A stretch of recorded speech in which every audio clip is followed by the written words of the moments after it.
What is up, everyone? Welcome back to Heavenly Delusion Season 1, Episode 6. So, as usual, timer-based reaction on YouTube, picture-in-picture version in the description below, so if you're still on YouTube, then grab your copy of the episode, because the timer, well, the countdown for the timer, mixed up there, the countdown for the timer for the YouTube version starts now.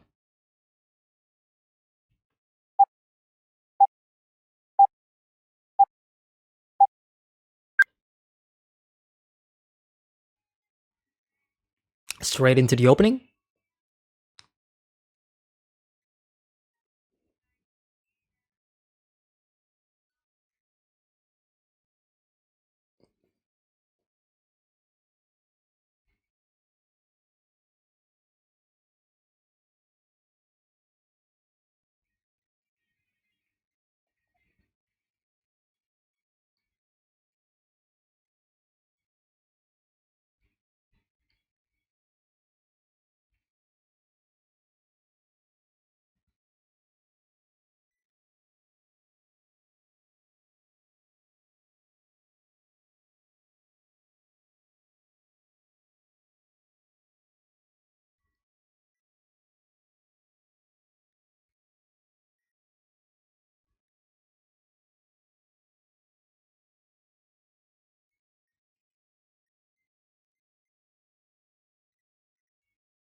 Right, they were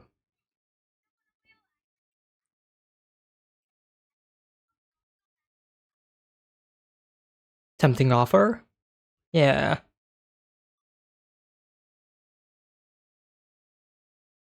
So this guy.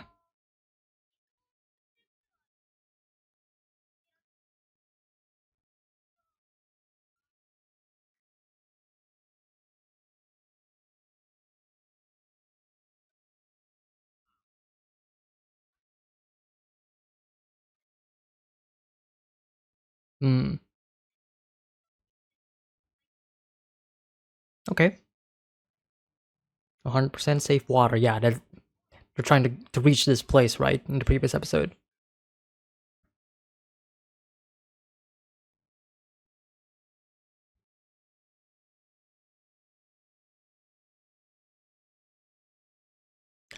Ominously going down into the dark abyss. Oh, there's water. Is it safe water? Yeah. Oh! Injured, though.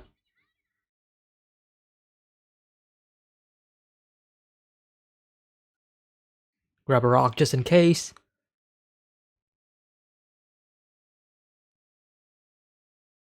Yeah, the claw marks in the back, though.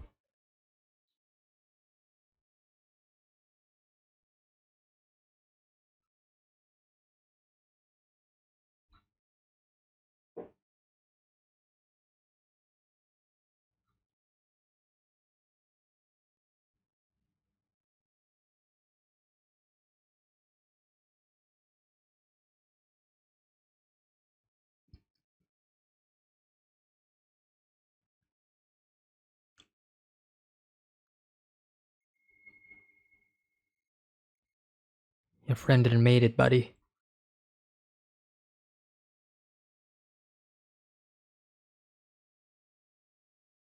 Oh!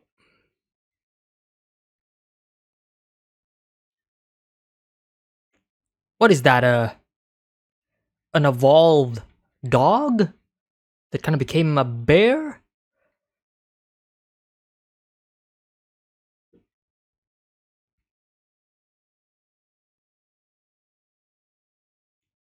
Don't waste your ammo, obviously. Never mind. Woo!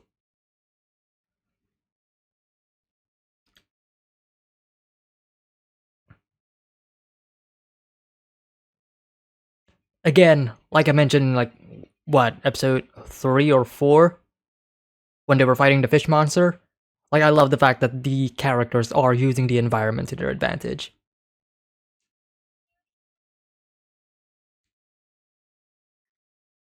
Like, she can't really shoot it because Maru is in the way, so she used the environment instead. Love that. Really love that. Pretty cool.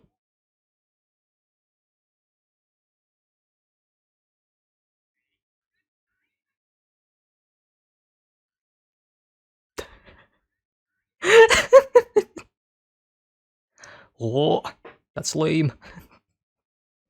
But it didn't work though. Oh! His reaction. It's just a wild animal. Interesting. I love how the camera feels like it is an actual camera and then it just tipped over.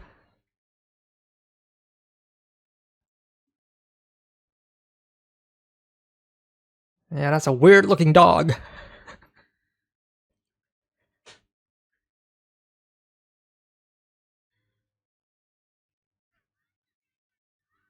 It is an actual bear.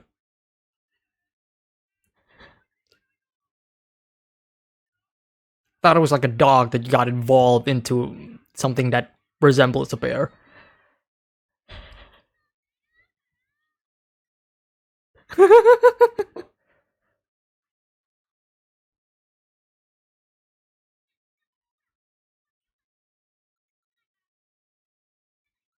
You do realize that bears can't climb trees, right? Well, I guess they are in concrete, but like...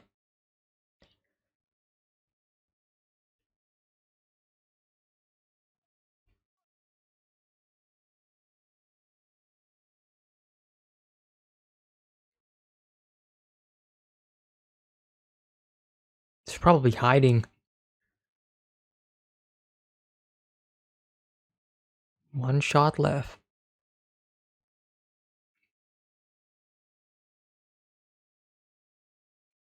Interesting.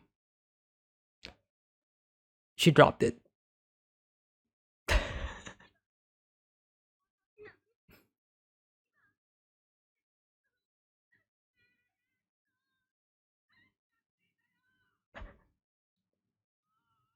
Cool shot. I'm loving the dynamic between the two characters in this episode. Oh, we're asking that question.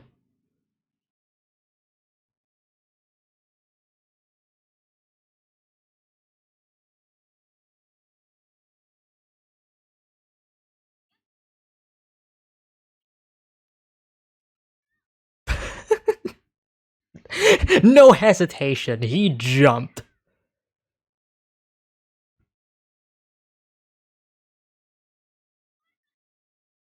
There's the bear.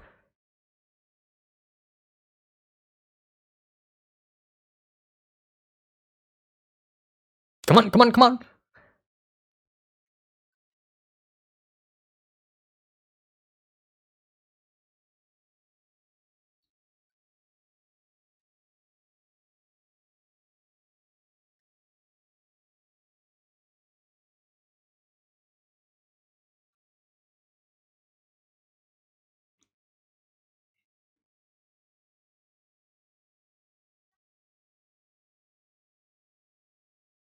Okay.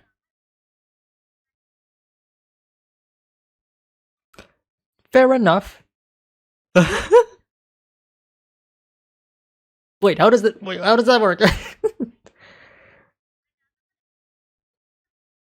I mean, it's anime. That's...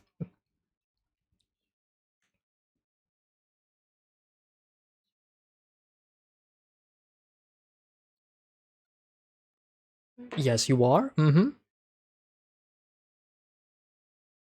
Oh yeah, that first episode was was really cool. Yes, you are. Mm-hmm.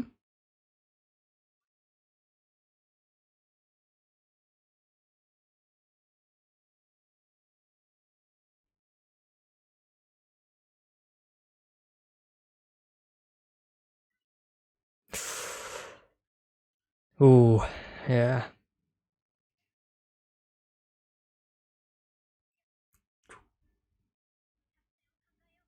She's gonna go down as well.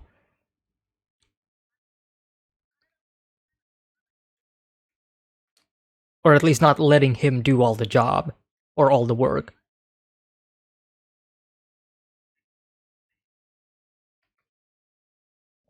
Mm-hmm. Okay, good, good, good. Oh, love that frame.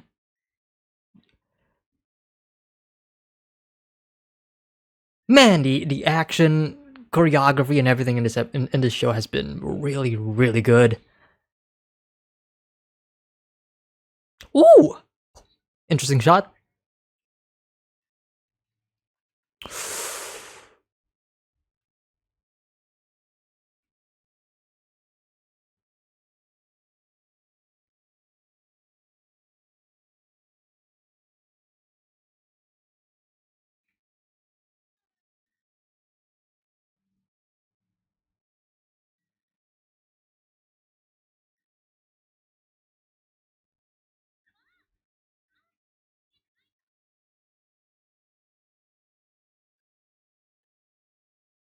Yeah.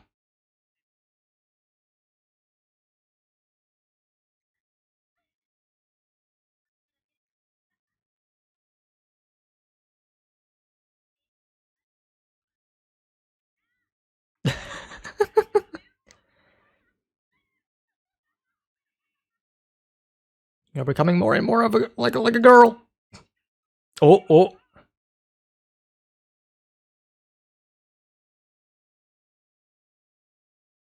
totally.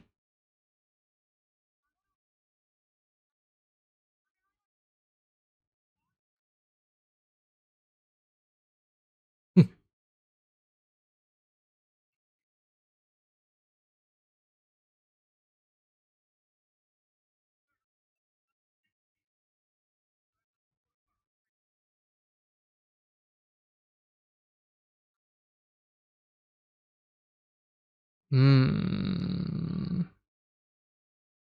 Ah, okay.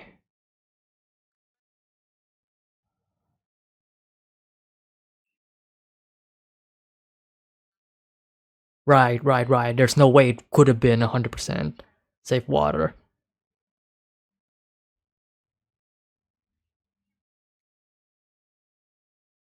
Should have clocked in on it the moment that they got there and realized that the water is not 100% safe. The promise that we made.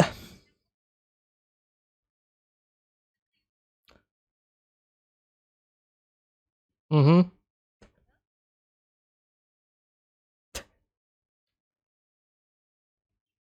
Weirdly getting Chainsaw Man vibes from this. Like if you know, you know.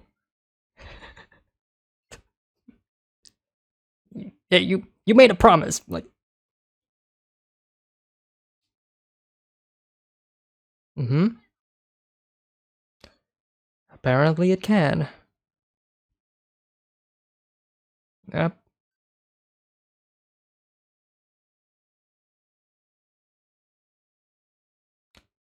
That's one way to see it.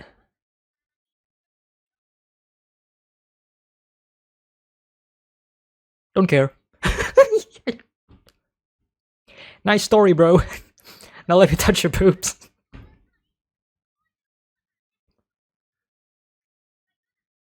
But I see you as a girl.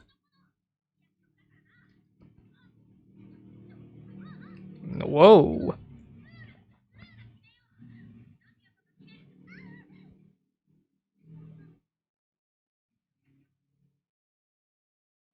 This is not what it looks like.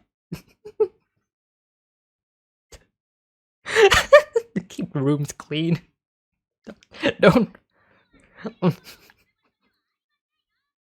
don't get any weird fluids in there. Oh no. Oh, poor Maru. Hey.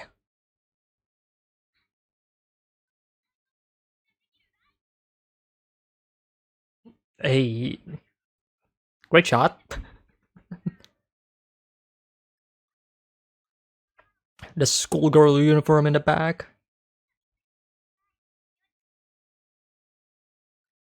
Doesn't know her last name.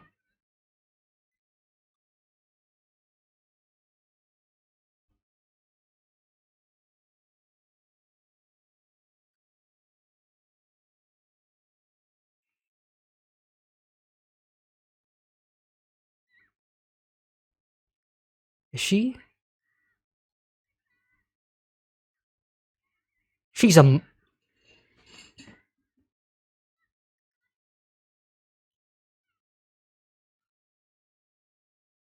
It's not what it looks like. Could she be from the facility though?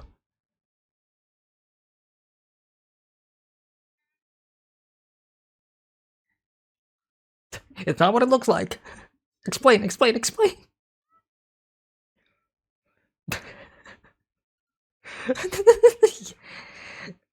Yeah. Oh no. Oh no.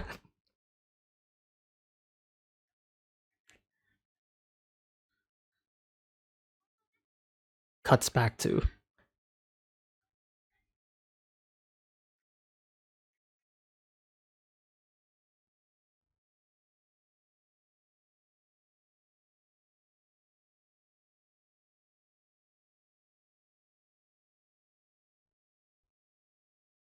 Taro's figure.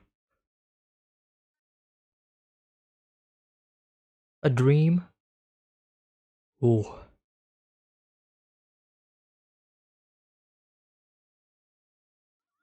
Whoa.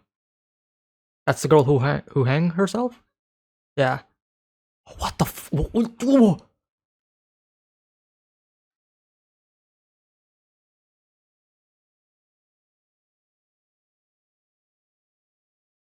Huh? WTF? Oh.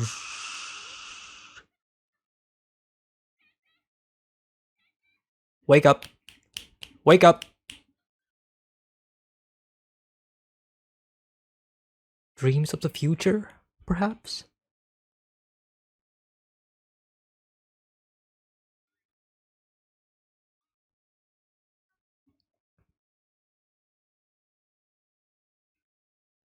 Boots.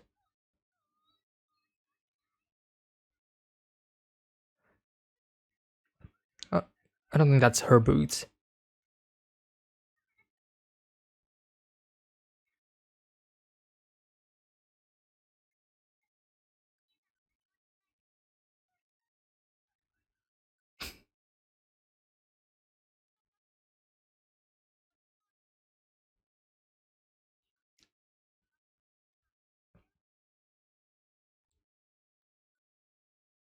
After the Great Disaster.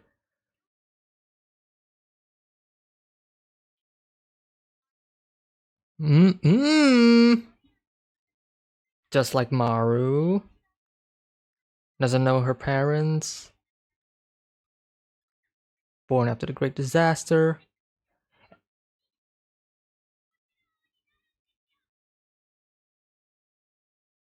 I mean, hey, you gotta make some money.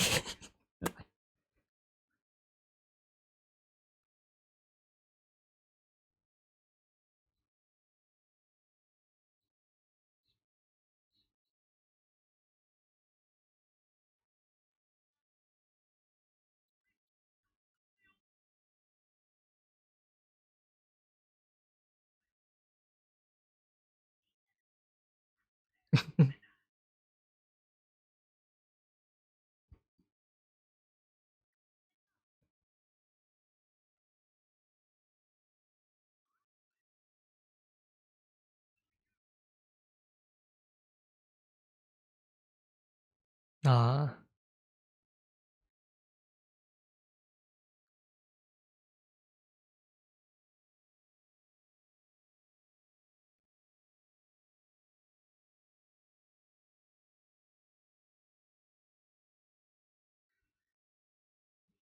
Dying is a part of life.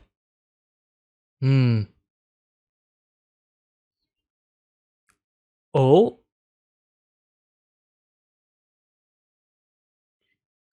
She got a hotel to run.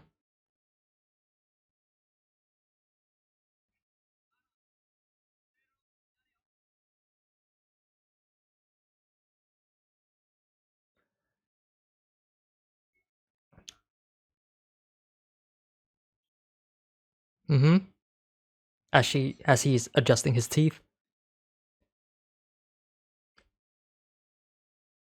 You could have, but you didn't.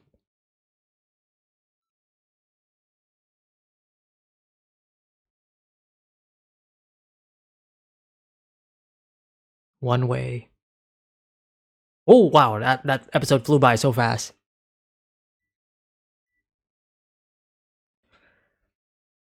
Really a mostly Maru and Kiriko centric episode. Only a glimpse of the stuff with the kids in the facility.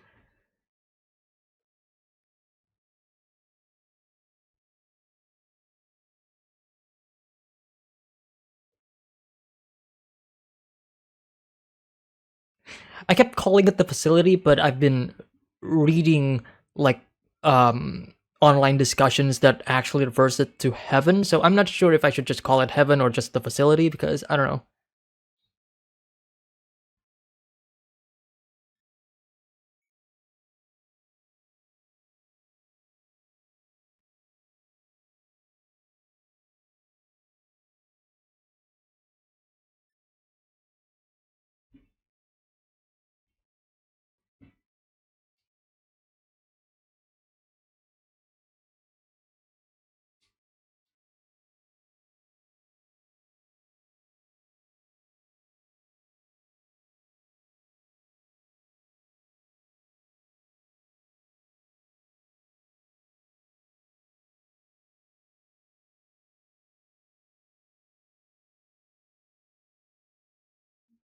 Oh, oh, security cameras. Yeah, it was definitely not her boots there. Oh, okay, okay, okay, okay, okay.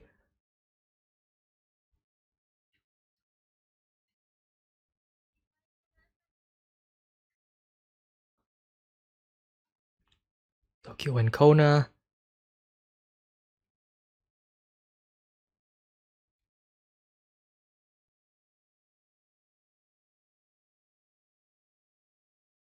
Oh yeah, it could. Yeah, yeah, it is her boots actually.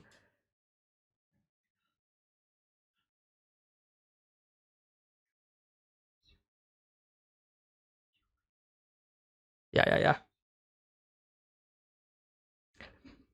How in?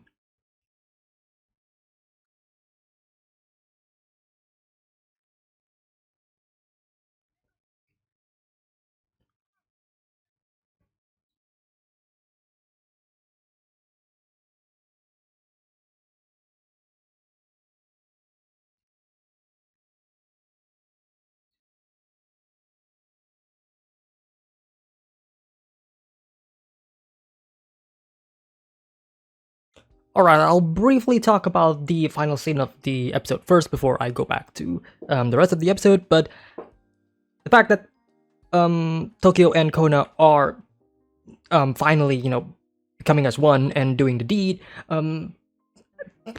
pretty much kind of confirms, well, not really confirmed, but enhances and reinforces my theory that um, Maru is their son, and the fact that these are, once again, like I mentioned in previous discussions, that these two are two different timelines. The stuff with the facility is in the past, everything else is in the future or the present. I would say, right? And this mostly seals the deal for me. Now I'm just waiting for like the full confirmation from like maybe a backstory or whatever, but I feel like it's mostly going on the right track of what I think is going to happen, right? Because this also ties back. This also ties with Totori's character, right? Because Maru and mostly Maru. Maru is a character once again who has superhuman abilities, right? There's only one other group of people within this entire story that has those abilities, and those are the children within the facility. So it makes sense since Maru was born during or after the Great Disaster. He has these abilities that these kids have. Totori, I feel like, is also a child from one of the children in this facility. Maybe it is, maybe she is the daughter of somebody that we do know. Most likely candidate for me, if I were to, I guess, theorize, would be that one girl that was dancing in an episode or two ago, because I don't know, that's like the only character that I can think of. Could be wrong though, but Maru most likely and most definitely is the son of Tokyo and Kona, also tying in with the dream that Mimihime had when it comes to like somebody coming into the facility and saving them, and they look exactly or look very similar to Tokyo. So let's just put that out of the way first, even though I've already talked about it, because I'm pretty sure most of you don't really read the discussions or watch them or went far enough into the discussion to know that these are things that I've been talking about, but just to let you know. Anyways, so really good episode. Loved the animation and the production value in this episode itself. Once again, Heavenly Delusion showcasing, like, from episode 1 up until this episode, they are still able to hammer in a lot of really cool shots, really cool storyboarding, some of the cinematography, some of the use of the camera angles, some use of the 3D environment as well. Just really nice things, and it all flows really well. There doesn't seem to be any dip in quality at all. There was one shot that I feel like I think it was Maru's character model to be a bit off model, but that was pretty much it, and then everything else was like just like smooth sailing from there. So yeah, really fantastic episode all throughout. I would say this episode feels more like, well, the first half of this episode, and it's not just this episode, now that I'm thinking about it, it's just more like almost the entirety of the plot between Maru and Kiriko does feel like you are on this journey, and then you go from like one quest line to the next quest line to the next quest line, kind of like a video game, and you I talked about how it is similar to another show like Kino's Journey, where you venture into a different place and then you meet different characters, you meet different people, you see their lives within this crazy world, and you start to, I guess, get to know these characters through the lens of our main characters, and then we just leave them and then we move on to the next. It's like really simple and easy world building, but it also could present a lot of really valuable moments for our main characters because it affects them, right? In this episode, we mostly, in the second half of this episode, we get introduced to Totori and her situation, her being this, I guess, manager of this hotel who is also selling her body. Not that I hate that aspect at all, like that, you do you, but I'm pretty sure she's underage and really young, so very questionable to say the least. But it's, again, it's the meeting her serves the purposes of enforcing this idea within Maru, right? Sorry, not Maru, Kiriko, right? Kiriko asking Maru whether or not he sees him as a girl or not, and then in this episode, Maru kind of got really roped into the whole sexual desires of both, all of our characters within the situation, if I may add. But it mostly deals with, especially towards the end, when Totori says that, death is something that is inevitable. It happens, but we gotta move on. right? It's something that I feel like Kiriko as a character has not moved on just yet. Even in this episode, we see how much he was unwilling to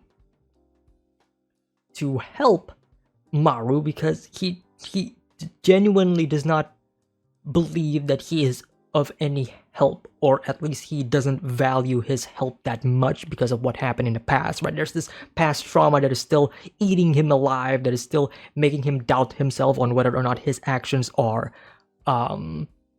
let's say, whether or not his actions are good, or if they actually serve really valuable purpose or not, even though despite 6 episodes in, it's clear that he has been helping Maru a lot from time to time, over and over and over again. He just never really sees it as him truly helping him until this episode. I feel like it's the start of him realizing and understanding who he is as a character and who he is as a character now. This has been a topic that we've been discussing over the past few episodes, especially given the context of like, who are you as a person, right? This show deals with a lot of topics about finding out who you are, personality-wise, sexually-wise, your sexuality and all that stuff, right? And in the case of Kiriko, it is this really complex situation where it's not just the fact that she feels that she is a he, but it's more so that he is inside of an actual girl's like body, right? It's this really sci-fi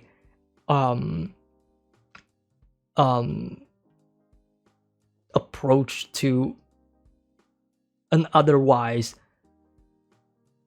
normal exploration of such sexual topics, if that makes sense. Like, you see this topic being handled by, through many different stories, many different films, shows, all the time, but you rarely see it when it's literally a dude's brain within a girl's body, right? It presents something that is far more complex, as in, do you still see yourself as a boy? You ask another boy whether or not he sees you as a girl or a boy, and then they answer a girl, that would actually make you question things like, do I accept this body or not? Do I accept my new role as a girl, or do I stick with the fact that I am a boy and I will act as such, right? It's questions that I am not too knowledgeable enough to give full opinions on, because I kind of don't want to get cancelled, but jokes aside, it is a really fascinating and interesting topic to deal with, and I really love how Heavenly Delusion is handling this topic.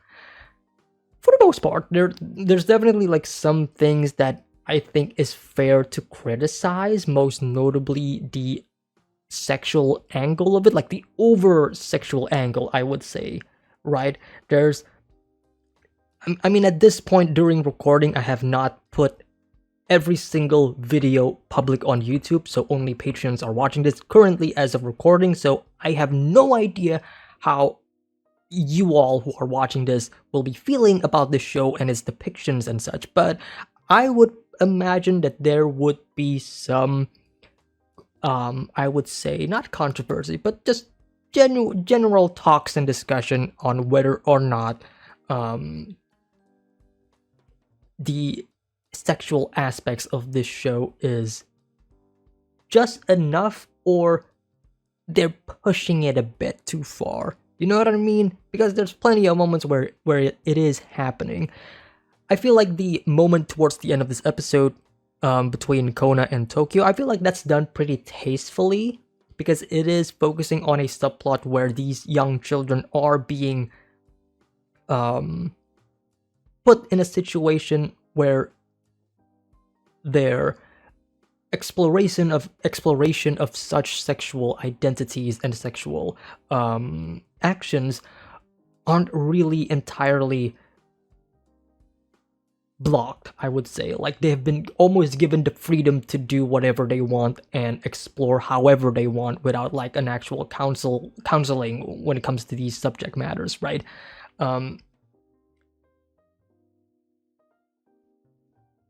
I feel like that, once again, like I said, I feel like that aspect has been done pretty tastefully given the context of those scenes and the subplotting that matter. But when it comes to Maru and Kiriko, there is the question of whether or not it's done in a tasteful manner or if it's done for a more fan servicey manner. Personally, I don't mind whatever that they have shown so far, but I can definitely tell that some people may have some issues with these things. That's all I'm gonna say. But regardless, all of it is to pretty much hammer down like the message that this show is trying to do, that this show is trying to tell. And I think in that for that specific purpose, I think the message itself has been laid out across. It has been laid across pretty well. So I have no issue in that regard. I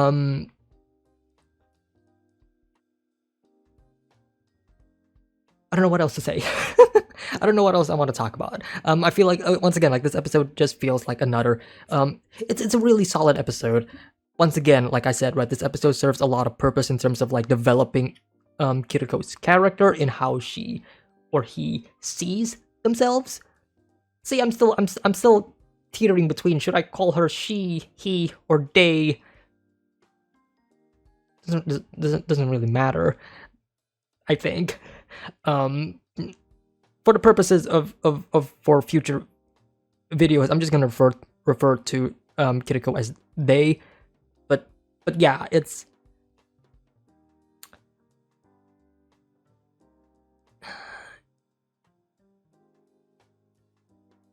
we are setting up their character a lot in this episode, and in the past few episodes even, right? Ever since we actually got that backstory and all. So I am very much curious to know and see where they're going to bring this character into the future, and especially when it comes to how they are going to handle their own sexuality and their own identity, and who they are as a person, and how they are going to handle other people looking at them. Because just like Maru, almost every single character in this show will see Kiriko as a girl. Like, they're going to see her they're going to view Kiriko in her physical, like her physique and everything. Like, that's almost inevitable. That's always going to be the case, right? You're going to see her and you're going to immediately, oh yeah, that's a girl. Like, even in the first episode, I was like, oh yeah, that's a girl. Why would she say that she was a boy? Like, that's a girl. She's probably joking, right? And then we realize what is really going on. So it is going to be something that I think will be very, very, very fascinating to see going into the future. Curious to know, like, when it comes to like other characters that we do know that has connections with Kiriko, like let's say Robin or the Doctor, right? Especially the Doctor, right? Like, once we do meet them eventually, if they are still alive, of course, once we do meet them, like, how are they going to respond? How are they going to deal with the fact that this person that they know isn't technically the same person anymore? They are a completely different person. Yeah. Curious. Once again, like I said, Heavenly Delusion has done a solid job in terms of setting up a lot of plot elements. It's a matter of how are they going to execute those plot elements in the future. This episode, once again, like I said, it does a spectacular job at setting up more character moments and character development that will probably get explored more, and we as an audience would get the payoff in the future. We just haven't gotten to that payoff. So far, the journey to the payoff has been really fun and creative and just fantastic to watch. You would honestly get scared whether or not the payoff would be worth it or not, and that's the thing that I'm worried. Hopefully it does pay off, because so far it's in this trajectory where everything is going exactly as I wanted it to go, and even more so. So I am just on this train having fun. Let's see where the destination goes, because how the hell can they fuck this up? Like, the setup has been so good. They can easily fuck it up. Just one mistake can just easily turn everything into like, oh, I didn't really enjoy that. I guess that was fine. And also, so yeah, that's the one thing that I'm really worried about. But everything else has been good. Anything else do I want to add? I don't think so. I think I pretty much talked what I needed. Some moments in the episode I feel like I've already discussed during the reaction itself. Like I said, like the animation has been really fun. I love the dynamic between Maru and Kiriko in the first half of this episode. I think they're fun. I think that was like really just like a fun this fun friendship that they had built over these past few episodes, and just how they play off with one another in terms of like their strengths and weaknesses, and just how they play off within like the banter, the dialogue, the comedy aspects of it just a bit. Really good stuff. I'm really enjoying the show a lot. I really am.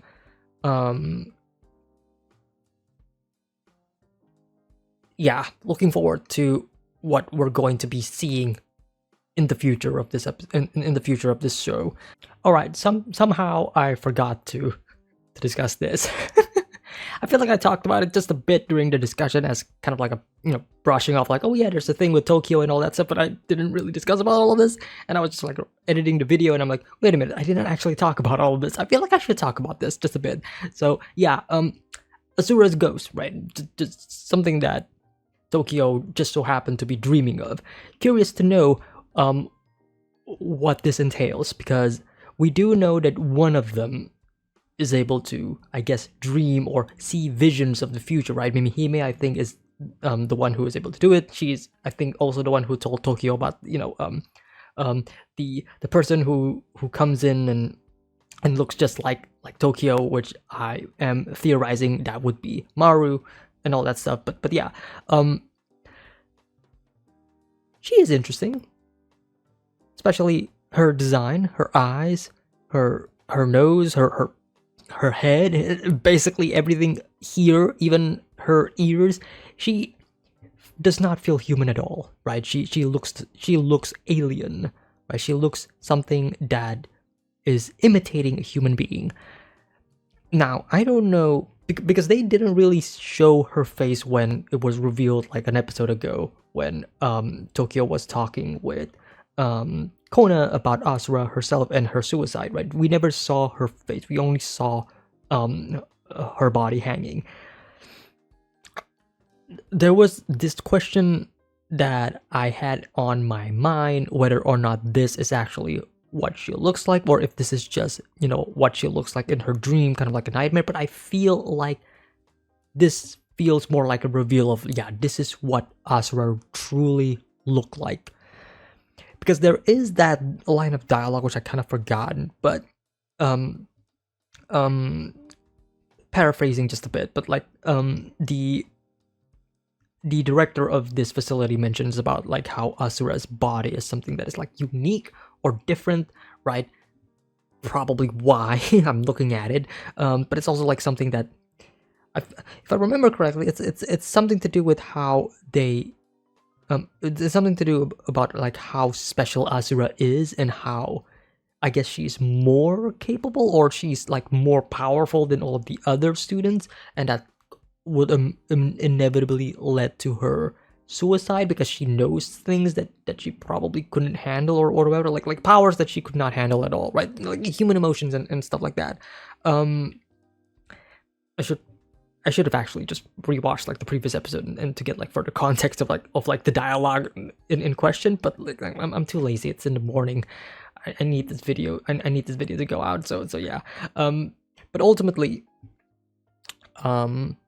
fascinating to see like this dream that Tokyo is, I guess, experiencing. But that leads into question of whether or not this is actually a dream, or if this is somebody else's powers and it's being used on Tokyo. I don't know for sure. Could also be the case that this is actually Azura using her powers to talk to Tokyo. That could still be a possibility. What the thing about these kids is that almost anything that is supernatural can be a possibility, even when the characters in questions are already dead. That's just the very nature of the supernatural, right? Anything can happen. So I'm still not sure how to take these dreams that Tokyo is experiencing, but it is worthy of note that Azura is in this dream and is warning her about something, right? Also the thing about the camera footage, now that I'm thinking about it, maybe the security guy is on it, right? Not the scientist, but the actual security person who is looking at the screens in question. Maybe he is in on it. Maybe he is the one who is, but it doesn't make sense though, narratively speaking. Like, there's no setup towards him being like the guy. I was more so thinking that maybe the director herself is the one who is setting this up because she knows that some of these kids needs the unsupervised feeling, and therefore they are able to be more free, right? Maybe it could also be Azura. I don't know. Azura's dead, presumably speaking. So yeah, it's one of those mystery crumbs that are being in place, that are being set up, which I have barely any information of, so I can't really make any like proper predictions about like what is actually going on. But it is interesting to note. So yeah, that's pretty much it that I wanted to talk about, just because I know some of you may be asking like, what do I think about this scene and that scene. So yeah, that's pretty much it. Anyways, that's pretty much it. I'm gonna put this at the end of the discussion video. So yeah, hopefully everybody have a nice day. Take care. Peace.